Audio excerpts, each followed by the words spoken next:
ஜிங்மேனு அவனோட வேர் ஹவுஸ்ல ஏதோ பொருள்லாம் எடுத்து வச்சுட்டு இருக்கான். அப்பதான் அந்த இடத்துக்கு ஜியாங்கு ஒரு நோட்டீஸ் எடுத்துட்டு போறான். அங்கிளை கூப்பிட்டு, நீங்க பார்ட் டைம் ஜாபுக்கு ஆட் கொடுத்திருந்தீங்களே, அதை பார்த்துட்டு தான் வேலைக்காக வந்தேன். என்னோட பேரு ஜாங் மின்னு. நான் ஜியான் கூட ஸ்கூல்ல படிச்சிருக்கேன். உங்களை பத்தி எனக்கு நல்லாவே தெரியும் அப்படின்ட்டு சொல்றான். எபிசோட் 5 இப்பதான் ஸ்டார்ட் ஆகுது. அப்போ ஜியாங்கு போன்ல யார்கிட்டயோ பேசிட்டு இருக்கான். ஜியானுக்கு கொஞ்சம் கொஞ்சமா நினைவு வருது. ஜியானை ஒரு சேர்ல உட்கார வச்சு கை எல்லாத்தையுமே கட்டி போட்டுட்டு இருக்கான். போன்ல அந்த பக்கம் யார்கிட்டயோ, நான் தான் சொல்றேன்ல எத்தனை வாட்டி கஷ்டப்பட்டு இந்த இடத்துக்கு வந்துட்டேன், மொத்த இடத்தோட டீட்டெயில்ஸை பத்தி உங்களுக்கு அனுப்புறேன் அப்படின்ட்டு சொல்றான். அப்பதான் ஜியானும் முழிச்ச விஷயம் அவனுக்கு தெரியுது. உடனே அவங்க கிட்ட, உங்களுக்கு ஜியானோட போட்டோ அமிச்சேன் பாத்தீங்களா? அந்த பக்கம் அவங்க என்ன சொன்னாங்கன்னு தெரியல. திடீர்னு அவனு ஷாக் ஆயிட்டு, என்னது ஜியானா நான் கொலை பண்ணுமா அப்படின்ட்டு கேக்குறான். இந்த விஷயத்த ஜியானும் கேட்டுடுறா. சரி ஆர்டர் கிடச்சிருச்சுன்னு ஜியாங்கும் கன் எடுத்து ஜியானை சொல்லலான்னு கிட்ட வரான். அப்போ உடனே ஜியானு, எதுக்காக அந்த மாதிரி பண்ண அப்படின்ட்டு கேட்குறா. ஜியாங்குக்கு புரியல, எதை விஷயத்த பற்றி கேட்குற? ஸ்கூலோட பேஸ்மெண்ட்ல நீ தான் என்னை லாக் பண்ணி வச்சேன்னு சொன்னிய அன்னைக்கு, அது உண்மையா அப்படின்ட்டு கேட்குறா. அதுக்கு ஜியானு, ஆமா, உனக்கு உண்மையாலுமே வாய் பேச முடியாதா இல்லையான்னு செக் பண்ணலான்னு ட்ரை பண்ண. சொல்லணும்னா நீ எனக்கு கடவுள் மாதிரி பார்க்கணும். காரணம், உன்னால பேச முடியாம இருந்தது, நான் தான் திரும்பியும் உன்னை பேச வச்சிருக்கேன். சரி எதுக்கு இந்த மாதிரிலாம் பண்ணிட்டு இருக்க? நீ பண்ணிட்டு இருக்க ஒரு விஷயமே எனக்கு சுத்தமா புரியலன்ட்டு கேக்குறா. அப்ப ஜியோங்கோ அவனோட கதையை சொல்ல ஆரம்பிக்கிறான். வில்லோன் பத்தி கேள்விப்பட்டிருக்கியா அப்படின்ட்டு கேக்குறான். ஜியானுக்கு ஒண்ணுமே புரியல. இப்போ ஒரு பிளாஷ்பேக்கை காமிக்கிறாங்க. ஜியோங்கோ அவன் ஃப்ரெண்டு கூட ஏதோ ஒரு கடையில் நடந்து போயிட்டு இருக்கான். அப்ப ஃப்ரெண்டு கிட்ட, ஒரு வெப்சைட்டை கண்டுபிடிச்சேன்டா, அதுல கன்னுலாம் கூட செல் பண்றாங்க தெரியுமா? டார்க் வெப்சைட் நினைக்கிறேன், ஹேக் பண்ணிட்டேன். ஆனா கொஞ்ச நேரத்திலேயே அந்த வெப்சைட் காணாம போயிடுச்சு. இப்போ அந்த வெப்சைட் எங்க ரன் ஆகுதுன்னு எனக்கு ஐடியாவே இல்லை அப்படின்ட்டு சொல்றான். அதை கேட்ட ஜியோங்கோட ஃப்ரெண்டும், எதுக்குன்னு அவனுக்கு தேவையில்ல அந்த பிரச்சனைலாம், சரி வா நம்ம வீட்டுக்கு போலான்னு 2 பேரும் வீட்டுக்கு வராங்க. வீட்டோட டோர் ஓபன் பண்ணி பார்த்தா உள்ள 2 பேரு அவங்க அபார்ட்மெண்ட்ல இருக்காங்க. அதுல ஒரு ஆளும் ஜியாங் கிட்ட, நீ தான் மொத்த ஹெல்ப் ஹேக் பண்ணியா அப்படின்ட்டு கேக்குறான். ஜியாங்கும் ஆமான்னு சொன்ன உடனே 2 பேரையும் மயக்க போட வச்சிடறான். அதுக்கப்புறமா ஜியாங்க்கும் அவன் ஃப்ரெண்டுக்கும் ஒரு ஹேக்கிங் காம்படிஷன் வைக்கிறாங்க. அதில் 2 பேரில் யார் சீக்கிரமாக அதை ஹேக் பண்ணுறாங்கன்றது தான். 2 பேரும் ரொம்ப கஷ்டப்பட்டு பயத்தோடவே ஹேக்கிங்லாம் பண்ணுறாங்க. அப்போ ஜியாங்கும் ஃபர்ஸ்ட் ஹேக்கிங் பண்ணி முடிச்சிடுறான். அவனோட ஃப்ரெண்டு முடிக்காததுனால அந்த ஃப்ரெண்டோட மண்டையிலேயே அப்படியே சுட்டுறாங்க. அந்த ரத்தம் ஃபுல்லாக அந்த கீபோர்ட் மேலே படுது. ஆனால் ஜியாங்கு கொஞ்சம் கூட பயப்படாம அப்படியே பார்த்துட்டு மட்டும் இருக்கான். இந்த ரூம்ல ஒரு வயசான ஒரு ஆளும் இருக்கான். அந்த ஆள் அப்பதான் ஜியாங் கிட்ட ஜின்மேனோட போட்டோவையும் ஜியானோட போட்டோவையும் காமிக்கிறான். அப்படியே அடுத்த சீனு, இப்ப ஜியாங் ஜின்மேனோட வேர் ஹவுஸ்ல வேலை செஞ்சுட்டு இருக்கான். அப்போ ஜின்மேனுக்கு தெரியாம ஒரு பென் கேமரா யூஸ் பண்ணி அந்த வேர் ஹவுஸ் எப்படி இருக்குன்னு எல்லா விஷயத்தையும் ரெக்கார்ட் பண்றான். ஆனா அந்த வேர் ஹவுஸ்ல பிரயோஜனப்படுறபடி ஒரு விஷயமே இல்ல. அப்பதான் அவனுக்கு ஒரு மெசேஜ் வருது, இன்னும் ஒரு நாள் தான் உனக்கு இருக்கு, அதுக்குள்ள எதனா கண்டுபிடின்னு. வீட்டுக்குள்ள எதனா கிடைக்கும்னு பாத்ரூம் போகணும் அப்படின்னு சொல்லிட்டு வீணுனே வீட்டுக்குள்ள வரான். வீட்டுக்குள்ள யாரும் இருக்க மாட்டாங்கன்னு நினைச்சிட்டு இவனும் ரூமோட டோர் ஓபன் பண்ண ட்ரை பண்றான். ஆனா அங்க இருக்கிற ஸ்பீக்கர் மூலமா ஜின்மேனோட வாய்ஸ் கேக்குது.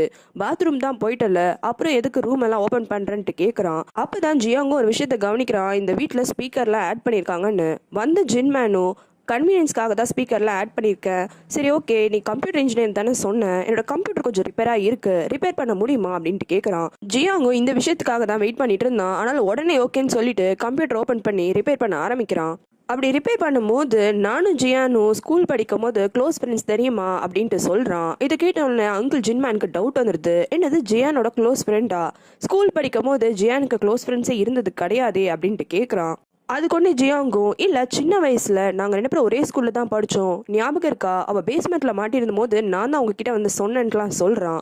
இருந்தாலும் ஜின்மேனுக்கு இவன் மேல டவுட்டாவே இருக்கு.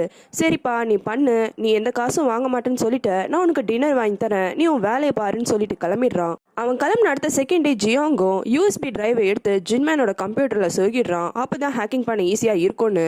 ஆனா இவன் பண்ற ஒரு விஷயத்தையும் பிரதரு அங்க இருக்கிற செக்யூரிட்டி கேமரா மூலமா பாக்குறான். அதுக்கப்புறமா ஜியாங்க வீட்டுக்கு போயிடுறான். அவன் யூஸ் பண்ண அந்த ஸ்பைவேர் மூலமா ஜின்மேனோட கம்ப்யூட்டரை ஹேக் பண்ண முடியுமான்ட்டு பாக்குறான். ஹேக்கும் பண்ண முடியுது. மர்த்தி ஹெல்ப்பை ஓப்பனும் பண்ணிடுறான். அவன் அப்படி பண்ண அடுத்த செகண்டே அவனுக்கு ஒரு மெசேஜ் வருது, குட் ஜாப் அப்படின்ட்டு. அதே நேரம் வீட்டு டோரையும் யாரோ ஓப்பன் பண்ணி இவனை கொலை பண்றதுக்காக வராங்க. அப்ப ஜியாங்கும், இந்த ஹேக்கிங் என் மூலமா தான் நடந்திருக்கு, என்னோட ஆக்சஸ் இல்லாம உங்களால திரும்பியும் ஹேக்கிங்கே பண்ண முடியாது, அதனால நான் உயிரோட தான் இருக்கணும்ட்டு கேக்குறான். உடனே கொலை பண்ண வந்த ஆளும் போன் போட்டு ஒரு வயசான ஆளு, அவன் பேரு லியாங், அவன் கிட்ட கனெக்ட் பண்ணி விடுறான். உடனே ஜியாங்கும் ஜின்மேனை பிடிக்கிறது ரொம்பவே ஈஸி, இந்த பிளானை நம்ம யூஸ் பண்ணலான்ட்டு ஏதோ ஒரு பிளானை சொல்றான். சொல்லி அவனையும் சம்மதிக்க வச்சிடறான். பிரசன்ட்ல ஜியாங்கும் இந்த விஷயத்தெல்லாம் சொல்லிட்டு ஒரு வீடியோ பிரதரு ஜியானை பாருன்னு சொல்லிட்டு இருந்திருப்பான். அந்த வீடியோவை பிளே பண்ணி பாக்குறான். அப்ப ஜியானும் பக்கத்துல இருந்து அது என்ன வீடியோன்ட்டு கவனிக்கிறா. அதுல ஜின்மேனு ஜியோங்க தலைகீழா அவங்களோட வீட்டோட லிவிங் ரூம்ல கட்டி வைக்கிறான். அதுக்கப்புறமா ஏதோ ஒரு விஷயத்த பேசிட்டு பாத்ரூம் பக்கமா நடந்து போறான். அவனே சூசைட் பண்ணிக்கிற மாதிரி கையும் கழுத்துக்கிட்டு எடுத்துட்டு போறான். பாத்ரூம்ல இருக்க கேமரால அப்படியே வீடியோ கட் ஆயிடுது. இத பார்த்து ஜியாங்கும், இதுக்குதான் இவன் இவ்வளவு சீன் போட்டானா, உன்னோட அங்கிளுக்கு என்ன ஆச்சுன்னு நீ தெரிஞ்சுக்க வேணாமா, இதோ என்கிட்ட இருக்கு பாரு, இது மூலயமா உனக்கு நல்லாவே தெரியும்னு சொல்லிட்டு அவனோட யூஎஸ்பி டிரைவை அந்த கம்ப்யூட்டருக்குள்ள போடுறான். ஜின்மேனு இந்த ஜியாங்க தலைகீழா தான் கட்டி வச்சிருப்பான். ஆனா ஜியாங்கோ யாருக்கோ ஃபோன் பண்ணி, உங்க அண்ணன் பொண்ணு ஜியானு ஒரு பிரச்சனையில மாட்டிட்டு இருக்கா, அவ உயிரோட இருக்கணும்னா நீங்க சாகணும்ட்டு மிரட்டுறான். ஜின்மேனும் அதை கன்ஃபார்ம் பண்றதுக்கு ஒரு வாய்ஸ் ரெக்கார்டிங் அனுப்புறாங்க. அதுல அங்கிள் நான் மாட்டிட்டு இருக்கேன், தயவு செஞ்சு என்னை வந்து காப்பாத்துங்க அப்படின்ட்டு ஜியானோட வாய்ஸ் கேக்குது. அந்த ரெக்கார்டிங்க 2-3 வாட்டி ஜின்மேனும் கேக்குறான். கேட்டதுக்கு அப்புறமா ஜியான் எதுவும் பண்ணிடாதீங்க, நானே சூசைட் பண்ணி செத்துறேன்னு சொல்லிட்டு தான் பாத்ரூம் பக்கமா நடந்து போயிருப்பான். போகிறதுக்கு முன்னாடி ஜியோங்கோட அந்த ரோப்பையும் கட் பண்ணிட்டு போறான். ஜியோங்க அந்த ரோப் எல்லாத்தையுமே கட்டிட்டு ஜின்மேன் பாத்ரூம் பக்கமா போனால என்ன ஆச்சுன்னு சொல்லிட்டு பாத்ரூம் ஓபன் பண்ணி பாக்குறான். உள்ள பார்த்தா ஜின்மேனு அப்படியே பாத் டப்ல ரத்த வெள்ளத்துல மிதந்துட்டு இருக்கான். இந்த ரெக்கார்டிங்லாம் பார்த்த ஜியானுக்கு கண்ணுல தண்ணியே வந்துருது. அதுவும் அவன் அங்கிள் இறந்து போயிருக்க அந்த கோலத்தை பார்த்தோன்னே தேம்பி தேம்பி அழுவ ஆரம்பிச்சிடுறா. அப்பதான் அவளுக்கு இன்னொரு விஷயமும் டவுட் வருது. நான் எப்போ பிரச்சனைல இருக்கேன், அங்கிள் வந்து காப்பாத்துங்கன்னு சொன்னேன், இது என்னோட வாய்ஸ் எப்ப ரெக்கார்ட் பண்ணீங்கன்ட்டு கேக்குறா. இதை கேட்டு ஜியோங்க சிரிக்க ஆரம்பிச்சிடுறா. உன் அங்கிள் எவ்வளவு பெரிய முட்டாள் தெரியுமா, நீ ஒரு கடையில வேலை செஞ்சுட்டு இருந்தால, அந்த கடை ஓனரோட ஹெல்ப்போட உன் வாய்ஸ் ரெக்கார்டிங்க நாங்க எடுத்துட்டோம். அதுக்கப்புறமா டீப் ஃபேக் டெக்னாலஜி யூஸ் பண்ணி இப்படி ஒரு ரெக்கார்டிங்க கிரியேட் பண்ணோம். அதையும் நம்பி உங்க அங்கிள் சூசைட் பண்ணி இறந்துட்டான் அப்படின்ட்டு சிரிக்கிறான். அவ்வளவு நேரம் அழுதுட்டு இருந்த ஜியானு இப்ப சிரிக்க ஆரம்பிச்சிடுறா. ஜியாங்குக்கு ஒண்ணுமே புரியல, என்னடா இவ திடீர்னு சிரிக்கிறாளேன்னு யோசிக்கிறான். பேபிலான்ட்டு ஒரு ஆர்கனைசேஷனை பத்தி சொல்லிட்டு இருந்தால இவ்வளவு நேரம், அவங்க உன்னை என்ன கொலை பண்ண சொன்னாங்க. என்னை கொலை பண்ணதுக்கு அப்புறமா உன்னை முதல்ல அவங்க உயிரோட விடுவாங்களா? கண்டிப்பா உன்னை அவங்க கொலை பண்ணிடுவாங்க. நீ உயிரோட இருக்கணும்னா என் கூட டீலிங் போட்டுக்கோ. நீ தானே சொன்ன இருக்கிற ஒரே ஒரு கிரீன் கோட் நான் தான்ட்டு. அப்ப கோட் வாங்கினீங்க எல்லாருமே என்ன ப்ரொடெக்ட் பண்றதுக்காக ட்ரை பண்ணுவாங்க.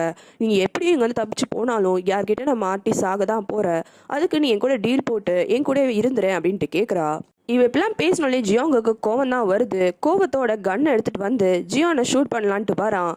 ஆனா ஜியானு டக்குன்னு அவ காலை வச்சு அவனை கீழே தள்ளி அவன் கூட சண்டை போடுறா. ஜியாங்கும் அதுக்கு ஈடா சண்டை போட்ட உடனே இவ திரும்பி ஓடி போய் அங்க இருக்கிற ஷெல்ஃப்க்கு நடுவில் ஒளிஞ்சுக்கிறா. அப்ப அவளுக்கு அவங்க அங்கிள் சொன்ன விஷயம் தான் ஞாபகத்துக்கு வருது. நீ ஆபத்துல இருந்தனா உன் சுத்தி என்ன பொருள்லாம் இருக்கோ அதை யூஸ் பண்ணி உன்னை காப்பாத்தி கொண்டு சொல்லிருப்பாரு. வேரோஸ்குள்ள இந்த மாதிரி நடந்துட்டு இருக்கும் போது அந்த ஸ்னைப்பருக்கு ஒரு ஃபோன் கால் வருது.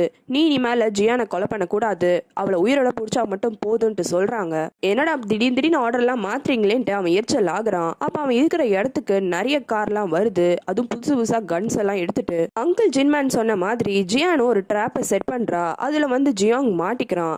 எப்படி அங்கிள் ஜியாங்க தலைகீழா தொங்க விட்டாரோ அதே மாதிரி ஜியானும் தொங்க விட்டுறா. சோமினும் பிரதரும் இப்ப வீட்டுக்குள்ள எதையோ தேடிட்டு இருக்காங்க. அப்ப சோமினும் நீ மட்டும் ஜியானை தனியா அவன் கூட விட்டுட்டு வந்துட்ட, எதனா பிரச்சனை ஆயிட போதுன்ட்டு கேக்குறா. ஆனா பிரதரோ நீ நினைக்கிற மாதிரிலாம் ஜியான் வீக்கு கிடையாது, அவ ரொம்பவே ஸ்ட்ராங்கு, அவளே புரிஞ்சுக்கணும் எல்லா விஷயத்தையும், அதனால அவ தனியா இருக்கிறது தான் பெஸ்ட்னு சொல்றான். இப்படி பேசிட்டு இருக்கும் போதே திடீர்னு செவுத்த உடைக்கிறான். பார்த்தா உள்ளுக்குள்ள நிறைய கன்ஸ் எல்லாம் இருக்கு. அங்கிள் வீட்டை மட்டும் ப்ரொடக்ஷனா வைக்கல, வீட்டுக்குள்ளேயும் நிறைய திங்ஸ் எல்லாம் இப்படி மறைச்சு வச்சிருக்காருன்னு இது மூலயமா தெரியுது. இந்த ஸ்னைப்பரை பார்க்க நிறைய பேர் கார்ல வந்திருப்பாங்க. அவங்க எல்லாருமே அந்த பேபிலான் ஆர்கனைசேஷனை சேர்ந்தவங்க. அவங்க பின்னாடி ஒரு பெரிய ட்ரக்கும் வருது. அந்த ட்ரக்குக்குள்ள இருந்து ஒரு ரோபோட் வருது. அது நாய் மாதிரி இருக்கு பாக்குறதுக்கு. அது சின்ன ரோபோட்டா இருந்தாலும் அதனால ஷூட் பண்ண முடியுது, சண்டையும் போட முடியுது. இந்த ரோபோட்டை கண்ட்ரோல் பண்றதுக்கு ஒரு ஆளும் இருக்கான். அவனும் ரிமோட் கண்ட்ரோல் மூலமா அந்த நாயை ஜியானோட வீட்டு பக்கமா திருப்பி விடுறான். அந்த நாயும் ஸ்பீடா போகுது. அதே நேரம் ஸ்னைப்பரும் அவனோட ஆளுங்க கிட்ட ஜியானு உயிரோட வேணும்ன்ற விஷயத்த சொல்றான். அதே நேரம் வீட்டுக்குள்ள இருக்கிற பிரதர் அவன் கையில இருக்க டேப்ல ஏதோ செட்டிங்ஸ்லாம் ஆன் பண்றான். அப்படி ஆன் பண்ண அடுத்த செகண்டே அங்க இருக்கிற விண்டோஸ்லாம் மறைஞ்சிட்டு ஒரு ஸ்டீல் வால் மாதிரி ஒன்னு வெளியில வருது. இந்த ரோபோட் இருந்தாலும் ஸ்பீடா உள்ள போயிடுது. வீட்டை சுத்தி மட்டும்தான் இந்த ஸ்டீல் வால் இருக்குதுன்னு பார்த்தா அங்க இருக்கிற ஹாலுக்கும் ரூமுக்கும் நடுவில் இருக்க பேசேஜையும் தடுக்கிற மாதிரி ஒரு ஸ்டீல் வால் வருது. அந்த ஸ்டீல் வாலை யூஸ் பண்ணி சோமினும் பிரதரும் அப்படியே ரூம் பக்கமா மறைஞ்சுக்கிறாங்க. இதை தூரத்துல இருந்து பார்த்த ஸ்னைப்பரும் அவனோட ஆளுங்க கிட்ட சீக்கிரமா போங்க, வீடு க்ளோஸ் ஆகுது அப்படின்ட்டு கத்துறான். அந்த ஆளுங்களும் அவசரமா போய் பாக்குறாங்க. அந்த ரோபோட்டு நல்ல வேலையா ஒரு வாலுக்கு நடுவில் மாட்டிக்கிச்சு. அதனால கொஞ்சம் கேப்பும் கிடைக்குது. வால் கேப்பை யூஸ் பண்ணி இந்த பேபிலோன் ஆளுங்களும் உள்ள போயிடுறாங்க. ஆனா அந்த நாயும் பின்னாடி வந்ததுனால அந்த ஸ்டீல் வாலும் க்ளோஸ் ஆயிடுது. இவங்க எல்லாருமே அப்படியே ஹால்லே மாட்டிக்கிறாங்க. வேர் ஹவுஸ்ல இருக்க ஜியானுக்கு என்ன பண்றது என்ன நடக்குதுன்னு ஒண்ணுமே புரியாம குழம்பி போறா. அப்பதான் அவ கண்ணில் அந்த ஹேண்ட் ஓவர் கைடு மாட்டுது. உடனே இவளும் அந்த கைடை எடுத்து இதுக்குள்ள என்னதான் இருக்குன்ட்டு படிக்க பாக்குறா. அதுல அங்கிள் ஸ்பெஷலா இவளுக்கு என்ன நடக்குது ஏது நடக்குதுன்னு எல்லா விஷயத்தையுமே எழுதி வச்சிருக்காரு. எனக்கு புரியுது ஜெயான், உனக்கு திடீர்னு லைஃப் சுத்தமாக மாறிட்டு இருக்கோம். ஆனால் நான் உன்னை ஃபோர்ஸ் பண்ண விரும்பல. உன் முன்னாடியே நான் 2 சான்ஸ் தரேன். நீ ஏன் அந்த எது வேணுமோ அதை சூஸ் பண்ணிக்கோ. ஒன்று, உனக்கு இந்த ஜியான்ன்ற ஐடென்டிட்டியே வேணாம், இந்த லைஃபே வேணாம் நீ நினச்சனா இந்த பேசேஜை நீ ஃபாலோ பண்ணு. இந்த பேசேஜோட எண்டில் ஒரு டோர் இருக்கும். அதை ஓப்பன் பண்ணனா அங்கே நிறைய காசு, புது ஐடென்டிட்டி, புது ஆளுங்கன்ட்டு எல்லாமே உனக்கு ரெடியாக இருக்குது. நீ இந்த லைஃப்பை விட்டுட்டு தாராளமாக அந்த லைஃப்க்கு மூவ் ஆன் ஆகிட்டு போகலாம். அப்படி இல்லை, இவங்க எல்லாருமே என்னை காப்பாற்றுறதுக்கு தான் போராடுறாங்க, கண்டிப்பாக நானும் இவங்க கூட இருந்து போராடணும்னு நீ நினச்சேன்னா இந்த பார்த்து நீ சூஸ் பண்ணுன்ட்டு 2த்துக்கும் டிஃப்ரெண்ட் இன்ஸ்ட்ரக்ஷன்ஸோடு அவன் எழுதி வச்சிருக்கான். ஜியானும் அங்கிள் சொன்ன விஷயத்தெல்லாம் வச்சு அந்த பேசேஜ் என்ன, புது ஐடென்டிட்டி என்ன, காசு என்னெல்லாம் இருக்குது, என்ன நடக்குதுன்ட்டு எல்லா விஷயத்தையும் போய் பார்க்குறா. இங்க ஹால்குள்ள மாட்டிட்டு இருக்க அந்த நாய் ரோபோட்ல ஒரு கேமரா இருக்கு. அது மூலயமா அங்க உள்ள சோமினும் பிரதரும் ஒழிச்சிட்டு இருக்காங்கன்ற விஷயம் இவங்களுக்கு தெரிஞ்சிருது. இவங்களும் அந்த ரோபோட்டை யூஸ் பண்ணி அங்க இருக்கிற அந்த ஸ்டீல் வால்ல ஒரு ஓட்டையை ட்ரில் பண்ணி அது மூலயமா கேஸ் எல்லாத்தையும் அனுப்ப ட்ரை பண்றாங்க. ஆனா சோமின்னு பிரதர் கிட்ட அந்த வாலை ஓபன் பண்ணு அப்படின்ட்டு திடீர்னு சொல்றா. பிரதரும் அதனால டக்குன்னு வாலை ஓபன் பண்ண உடனேயே அதுக்குள்ள மாட்டிட்டு இருக்க ரோபோட்டும் இந்த வால் கூடவே ஓபன் ஆகி டேமேஜ் ஆயிடுது. இந்த சான்ஸை அங்கே இருக்கிற ஆளுங்க யாருமே எதிர்பார்த்துருக்கவே மாட்டாங்க. சோமினும் அதை யூஸ் பண்ணி ஒரு பிரைட் லைட்டை ரூம்குள்ளே போட்டுடுறா. அதுக்கப்புறமா ஒருத்தருக்கும் கண்ணு கூசும் போது டக்குன்னு சுட்டு கொலை பண்ணிடுறா. ஜின்மேன் கொடுத்த 2 வழியில் ஜியான்னு அவளை காப்பாற்றுறவங்களுக்கு ஹெல்ப் பண்ணுன்ற வழியை சூஸ் பண்ணிடுறா. பாத்ரூமில் இருக்கிற வாஷிங் மிஷினை மூவ் பண்ணா அதுக்கு பின்னாடி அவ்வளோ பெரிய பேசேஜ் வே இருக்கு. அது மூலயமா ஜியானும் வீட்டுக்குள்ளே வந்துடுறா. இந்த சண்டையில சோமினுக்கு ரொம்பவே அடிபட்டுருது. உடனே ஜியானு வந்து பிரதர் கூட சேர்ந்து சோமினுக்கு ஹெல்ப் பண்றா. இந்த சண்டையில ஒரே ஒரு ஆள் மட்டும் இன்னும் உயிரோடவே இருக்கான். அவன் ஷூட் பண்ண ட்ரை பண்றான். ஆனா இந்த வாட்டி ஜியானே ரொம்ப தைரியமா அவ கையில இருந்து 2 ஹேண்ட் கிரனேட்ஸை போட்டுடுறா. இவங்க எல்லாரும் அதுக்கப்புறமா பாத்ரூம்குள்ளே போயிடுறாங்க. சோமினுக்கு எப்படின்னா ரத்தம்லாம் வருது, அதை ஸ்டாப் பண்ணலான்னு ட்ரை பண்ணுறாங்க. ஆனால் அந்த ஆள் இன்னுமே சாகாமல் திரும்பியும் பாத்ரூம்குள்ளேயும் வந்துடுறான். ஆல்ரெடி போராடிட்டு இருக்க சுமினை சுட்டு கொண்டுடுறான். ஜியானும் சண்டை போட ட்ரை பண்ணுறா. ஆனால் ஜியானால சண்டை போட முடியல. இந்த ஆளோட பேர் குமா. இவனும் அந்த ஸ்னைப்பருக்கு கால் பண்ணி ஜியான் என் கையில் தான் இருக்கான்ற விஷயத்த சொல்கிறான். உடனே அந்த ஸ்னைப்பரும் ஜியானை கொன்றாத, அப்படி பத்திரமா வச்சுக்கோ அப்படின்ட்டு சொல்கிறான். ஜியான் கிரெனேடை தூக்கி போட்டு தான் அவனோட மூஞ்செல்லாம் டேமேஜ் ஆயிருக்கும். அதனால அவனும் அந்த கோபத்தில் ஏன் மூஞ்சியா நீ டேமேஜ் பண்ணுற, இருடி உன்னை உயிரிட தானே வைக்கணும்னு சொன்னாங்க, உன் மூஞ்சை கட் பண்ணி விடுறேன்னு ஒரு கத்தி எடுத்துன்னு வந்து ஜியானோட மூஞ்சை கட் பண்ண வரான். அப்போ திடீர்னு யாரோ பின்னாடிலேருந்து அவனை அட்டாக் பண்ணி கொலை பண்ணிடுறாங்க. யாருன்னு ஜியானும் பார்த்தா அது பசின்னு அவளோட டீச்சரு. பசின்னு ரொம்ப வருஷம் கழிச்சு பார்த்தோன்னே ஜியான் அவளை கட்டி பிடிச்சி எங்கே போனீங்க நீங்கள், என்ன ஆச்சு அப்படின்ட்டு கேட்குறா. ஆனால் பசினதுக்கு நம்ம இங்கேருந்து உடனே கிளம்பணும், பாலி வந்துட்டு இருக்கான், பாலி தான் உங்கள் அம்மா அப்பாவை கொலை பண்ணவன் அப்படின்ற விஷயத்த சொல்கிறான். எபிசோட் எண்டிங்கில் அந்த பாலின்ற ஆளை காமிக்கிறாங்க. ஒரு ட்ரோனு வீட்டுக்குள்ளேயே வந்திருக்கும். அப்போ ஜியானு இருக்கிற கோவத்தில் கிடைக்கிற பொருள்லாம் போட்டு அந்த ட்ரோனையே உடச்சி தள்ளியிருப்பா. அப்போ கடைசியாக அந்த ட்ரோனும் சில ரெக்கார்டிங்ஸை ரெக்கார்ட் பண்ணியிருக்கோம். என்ன சாதாரண ஆள் நினச்சா ரொம்பவே திறமசாலியாக இருக்கா. ஜின்மேனும் நிறைய விஷயத்த சொல்லி தான் கொடுத்துருக்கான் போல இருக்கு. சரி இருந்தாலும் நீங்கள் 2 பேரும் போய் இந்த சுச்சுவேஷன் என்னன்னு பார்த்து ஹேண்டில் பண்ணுங்கன்னு ஜின்மேனோட ஃபுனரலில் ஒரு ட்வின்ஸ் வந்திருப்பாங்க. அந்த ட்வின்ஸை தான் ஜியானை ஹேண்டில் பண்ண சொல்லி அனுப்புகிறான். மறக்காம ரெட் லோட்டஸ் தமிழ் சேனலுக்கு சப்ஸ்கிரைப் பண்ணுறங்க. உங்களுக்கு வேறு சீரீஸ் பார்க்கணுன்னா கமெண்ட்ல சொல்லுங்கள்.